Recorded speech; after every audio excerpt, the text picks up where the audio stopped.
States of America and to the republic for which it stands, one nation, under God, indivisible, with liberty and justice for all.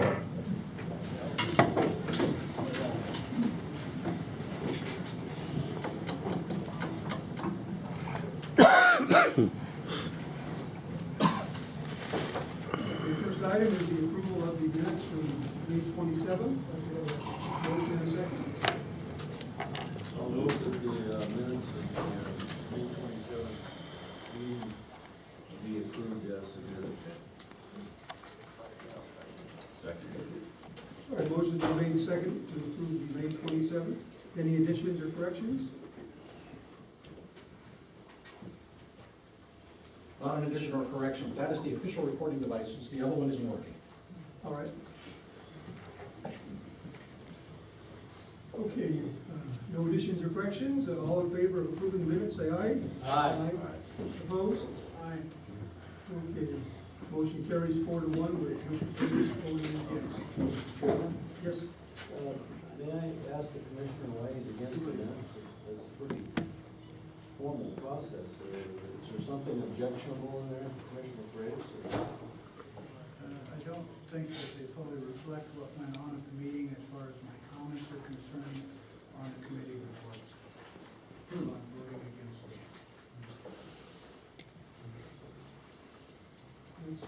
That's fine. According to Robert's Rules of Orders, it's not what was said at the meeting, it's what action was, what was taken. That's important. Absolutely. Okay, And I understand that. all right. Okay, Commissioner Fossos, as you're on the roll, how about Commissioner comments? Yes, I attended the King County Fire Commissioners Executive Board meeting. We had a good meeting. Discussed the issue at length regarding pro-rationing and how this district has been on top of that issue for quite some time, thanks to the chief and his hard work and knowledge about that. Went to the first EMAC meeting since the retreat, and there's some issues with King County Emergency Management and the Office of Emergency Management. They decided to try and change the committee structure, and it's going to be a little bit interesting. A lot of the Homeland Security money has dried up, and it's making it more difficult on public safety, such as police, fire, and EMS. And there's some resistance from them for us, the representatives of emergency services, trying to create our own subcommittee. And so we're working with that, Chief Chubbs and Chief Vickery and a couple other folks from police. We're trying to put something together. So that's my report. Okay. Commissioner Thompson. Well, I also attended the board meeting, and one of the things we discussed at length was the public safety, Puget Sound Emergency Radio Network funding mechanism. Some folks didn't quite understand the rationale, and so we kind of beat them into submission, I guess, and taught them about funding levy lid lifts and bond issues, and so they voted to send a letter to the executive and the director of the program, and expressing displeasure with not being involved in the process, and also not for proposing a lid lift versus a bond issue to pay for that. And we also encourage the other commissioners from the other districts to do that as well, because if the county continues with the lid lift effort, it would put a large number of fire districts into pro-rationing, which equates into levels of service and what have you. So it's not a very good public policy. We also discussed having our September general membership meeting up at the Fire Training Academy in North Bend. That's on. It's going to be in the second Saturday in September. Time hasn't been established yet, but that's going to be a good thing. A lot of people haven't been there in a long time. There's been some changes up there, and so the state fire marshal offered the facility, so we're going to take advantage of it. The weather's still halfway decent. It should be good. It'll be on a Saturday, so it's got some quality time. May I interrupt you Yep. just a little bit? Maybe be a good time, Chief, if you and some of the other chiefs would like to attend, you're welcome to come to that meeting. It's going to be a kind of a display of what they're offering now. And I'd like to express my gratitude and accolades to the guys at the fire up at the Crestview. Some very good rescues, and quick to recognize that you were fighting an uphill battle, trying to fight the devil, and you guys did a really good job. And there were a lot of people that were appreciative of that they got rescued in a timely manner and stuff. So hats off to you guys. You earned your pay that day, that night, and that's what it's all about, the training and stuff like that, and to take care of the number one issue, that's life safety and rescue. So good job. Did we use 64's ladder on the area? We used the area? Wow. Go truck testing. The truckies were in heaven. Oh, I bet. Did it perform well? Good. Our guys performing right. Also, on Thursday, there's a meeting at the PDC that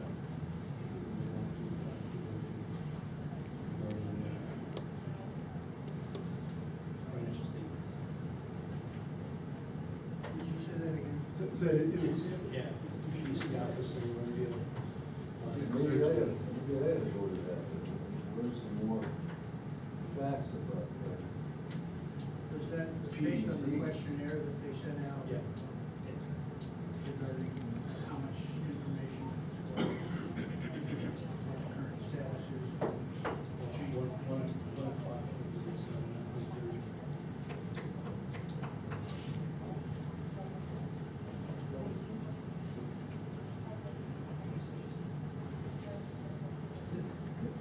Mr. Rick? No comment. Okay. Mr. Curtis? Yeah, I attended Flag Day. It was a good ceremony. Pete did a great job again, as usual. Department represented himself well. Good cross-section of membership there. Involved in the strategic planning process for the EMS trauma subcommittee for the state and injury and violence prevention area. That's all, thank you. My, again, I'll echo what Mark said about the Crestview Park and Fire. I know that complex. I said there a little bit. My daughter, when she was going to high school, had a girlfriend who lived there. We were always picking her up and dropping her off, and so I know there's not a whole lot of room, to get around in there. So, great job done by everybody. I went to the Advancing Leadership graduation last Thursday night, this was. And my congratulations to Joe Gannon and Jeff Bellinghausen for their graduation. And Joe gave just a very great and inspiring speech. And my congratulations to Otsu Kim and Patrick Mertlick for volunteering to be the next class. That's great. All right, public comments. I have a comment. Go ahead. Commissioner, my name is Scott Dorn, and I live in the district in Twin Lakes. I'd just like to make a comment on the apartment complex fire related to the number of comments in editorials this past year about staffing and the fact that the district could do as much with less. I'm sure people that got stranded on the balconies are glad that the district is at least minimally staffed. And I think the question always comes, why so many firefighters when we have 90% EMS runs? Quite the answer is that a apartment complex fire. Yeah, thanks. Okay, anyone else? Mr. Chairman, just a point of personal privilege. I think it's noteworthy the chief brought up the fact that Mary Gates was recognized for her outstanding contribution to the community, and I would just like to say personally that it really makes us all proud. She worked awfully hard for the city of Federal Way, it still does, and it shows well for us. We're well represented in the Gates family. So tell her thank you. Thank you, I will tell her. Mr. Gill. Yes, Jerry Galland. I got a couple of questions about personally owned vehicles being stored inside fire stations. I requested a list of company-owned or South King County Rescue-owned vehicles and got it. And there was a, not listed on there, was a Kenworth truck that's stored in the fire station over there by Thomas Jefferson, vintage, antique, very well-kept vehicle. And according to the district policy, privately owned vehicles are not supposed to be in the station during certain hours, and this one appears not to be moved at all. Another privately owned vehicle stored inside one of the stations up in Des Moines. I'm curious as to what, why those things are being allowed. If they're privately owned, they shouldn't be on inside the district property. Liability factors regarding insurance if something should occur based on one of those vehicles.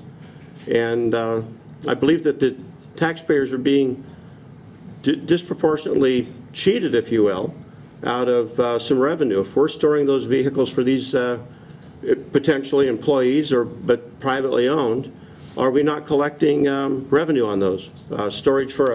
Inside storage for a vehicle should be around $300 a month. The one in that Kenworth's been in there for several years, 5, 6, 7 years. That totals quite a chunk of money that the taxpayers are being cheated out of, or that a perk is being given that shouldn't be according to district policy. I'd be curious as to what the commissioners have to say about that. Thank you. Yeah, what I'd like to say is, what do you mean by it appears that they haven't been moved? Do you have knowledge that they were moved or weren't moved? I know that I've been by there several times, and the vehicle at Kenworth specifically is in the exact same spot. Each time I've been there, it appears not to have been moved. What is several times? Several times. Well, what does that mean? 1, 10, 5 times? Several times. What's your definition of several? Several times. And you say it's been stored there 5, 6, 7 years. Do you know exactly how many years it was stored there? No, I don't. Okay. Do you know that we have insurance on those things? No, I don't. That's what I'm asking. Well, you make the claim that we don't. I just wondered how you knew. No, I was asking the question. I was asking what the commissioners had on that. If they had some information that would alleviate the taxpayer's burden in the event of a liability. Do you? Are they insured? Commissioner Fossos. I'll leave that to the chief. The chief administers this district. Thank you. Any other public comments? All right, Commissioner Committee reports. I think there is only one report tonight, policy and procedures. Well, we met and reviewed the ethics policy, section 20, and incorporated some of the comments that were made at our last board meeting. And everybody was sent a copy. The revisions that we did to the original proposal were listed in red on the copy that you have before you. And I would move that we adopt section 20 ethics ethics section of the commissioner guidelines. Second. Yeah, there's been a motion made and seconded to approve section 20, the ethics policy, as was in our packet. Comments, questions? No one? Has the public had the opportunity to look at that at all? It was discussed in a committee meeting of 2. It was discussed at an open public meeting where I consider inaccurate minutes were taken, and I stated that earlier. I just wondered if the public has had a chance to see that. They may or may not care, I don't know, that's their choice. But do we know if the public has seen that? Well, at the last meeting, we mentioned there was an open comment period till Friday, June 13th, and there were members of the public here, and there were no comments submitted. Open comment by the commissioners or open comment by the public? Well, it was really open comment by anybody because it was a public document.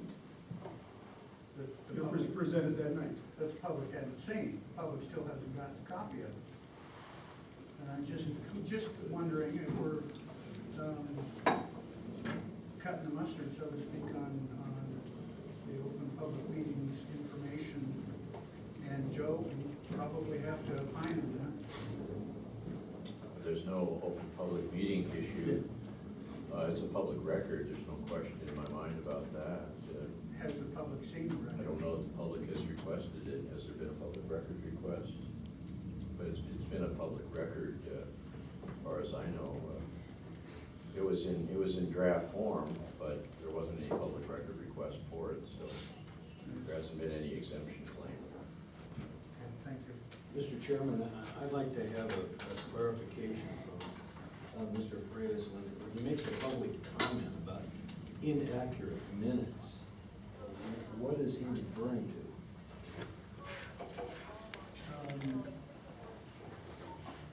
Questions that I raised about specific articles such as voting to sanction the commissioner when we know that we cannot do that legally by law, were not indicated anywhere in the minutes of the notes. Well, that doesn't say that the minutes are inaccurate. Well, I don't have the minutes in front of me, but they probably said that the issue was debated and spoke to, and it doesn't have anything to do with them being inaccurate. They were approved as submitted. So that means the minutes are accurate, and they are a matter of the public record. Now, And that's not cutting mustard, or whatever that phrase because we is. just approved them today. I just think the public has a Okay. right to know. If there's no other comments, there's been a motion made and seconded to approve section 20, the ethics policy. All in favor, say aye. Aye. Opposed? Aye. Motion carries 4-1 with Commissioner Freitas voting against. Administrative team report. Thank you, Mr. Chair. Once again, I'll echo your comments. Congratulations to Jeff and Joe for graduating Advanced in Leadership, and Patrick and Aksu for stepping forward to join the next class. I thought Joe, who was chosen to be one of the valedictorians, did an incredible job with his speech, so kudos to him. Also, at that graduation ceremony, and Bill and Mary missed it because you had to be there, but Terry Hickle announced that this coming year will be her last year with Advancing Leadership. She will be retiring in June of 2015. So as a member of the, actually the outgoing president of the Advancing Leadership Board, I have been asked to assist with the hiring process for her replacement. And so we'll be advertising for a new executive director over the summer and hoping to hire a new person in September who will shadow Terry, both full-time through the 1st of January, and then Terry's going to go to half-time with the new executive stepping up. And then at the graduation ceremony in June, Terry will step down. So it's going to be quite a challenging year for Advancing Leadership as Terry moves on. But quite a night. And Joe, like I said, had a homer. He also didn't know that his mom and dad flew up from California and surprised him just before he gave his speech. Tough enough to get up in front of people where you're not comfortable, but he knocked it out of the park. Kudos to our team, again, stealing from the board, incredible job at rescue. Could have been just a horrible scenario, at least 9 rescues, incredibly hot fire, and our guys did an incredible job, and everything clicked, and kudos to the entire organization. This is what it's all about. And, Thank God for those grants that Amen. hired all of our folks. Amen. If you've driven by twos, you've seen that the Mansard is getting very close to being done. Thank you again for your approval. It seems like that's taken on a life of its own, but it's nearing finality, and it's actually going to look good and going to last quite a long time.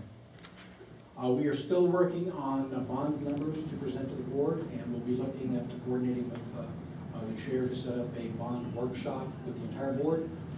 Dave Fergus and his team are also going to be coming in when we set that up to lay out basically a host of different options, and then get the input from the board on what the board really wants to see us look at in the bond issue. So that will be coming up probably later in July. Was there any work product that he produced? It's still in draft form, it's not complete yet. I know we were making partial payments on it, and I just wondered if there was any work product for the partial payment. The product that he worked on isn't ready for prime time yet, it's being revamped.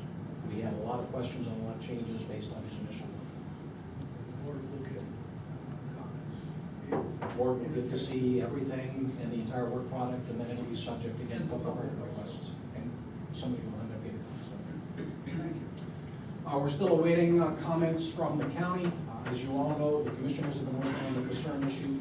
I've been working on the concern issue, and we're still awaiting comments from the county. I had an email from Diane Carlson 2 weeks ago. Myself, Brad Dorfinger, the chief of Maple Valley, and Mark Chubb from District 20 met with Diane Carlson, Fred Jarrett, and Dwight Dypley to express our concerns about their funding methodology and the fact that they had to come right out and say that 8 fire districts, not ours, because we protected our levy, but 8 other fire districts in the county would be prorated if they move forward with the little lift.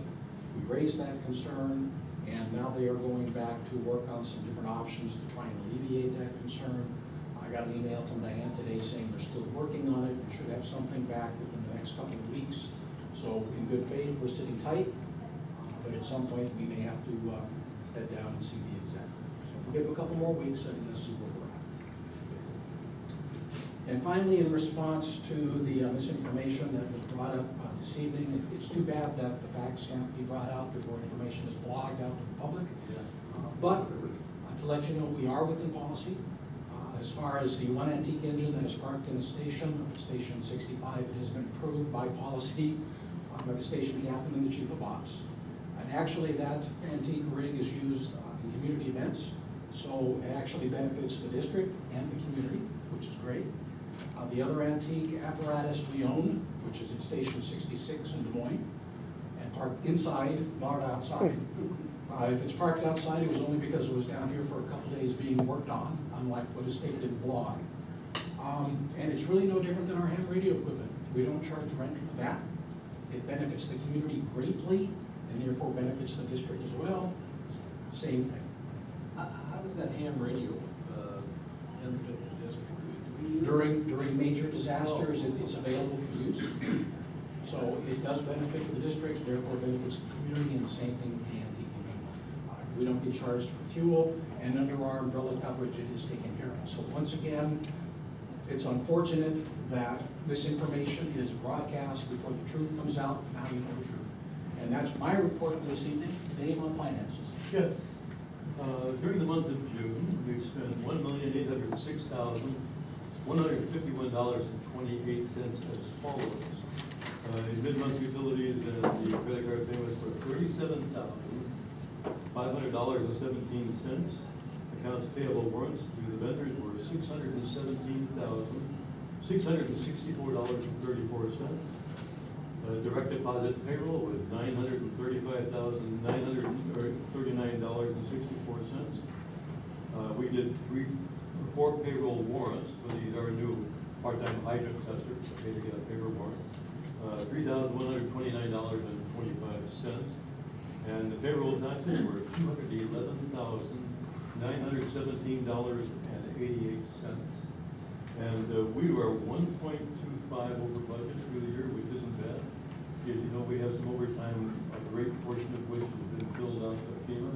And because we have well over $200,000 in the mill coming back to us.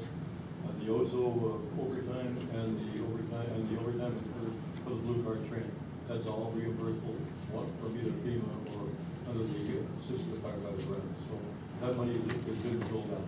We haven't received it yet, but it's paid on their own supply. So that's my report. You think we'll get that FEMA money this year? You think we'll I get think we'll get it reimbursed? I know this they year, take a long yes, time. yes. I think we'll get it, actually, we had a discussion of whether it comes this year or sometime during my lifetime. Suffolk County. I And didn't I'm want- I hoping didn't that want they're not to- just this year. But yeah, I fully expect we'll get it within the number. Go ahead. Can I go ahead? Sure. Regarding the chief's comment on ham radio equipment, that is owned by the department. It is inventoried by the department. It is stickered by the department, and it is our equipment. And if the department chooses to take it out, that's the choice the board gives to me. I would think that that's not wise, however, as often as. Never said we would. Need it, yeah. Never said we would. Yeah, and You'd probably vote against it, right? taking it out, yeah, I probably would vote against it, Bill. And second of all, what's the best way to eliminate this information? And my opinion is open public meetings and open discussion and open dialogue. But No, the best way to eliminate the mark is for people to ask questions first.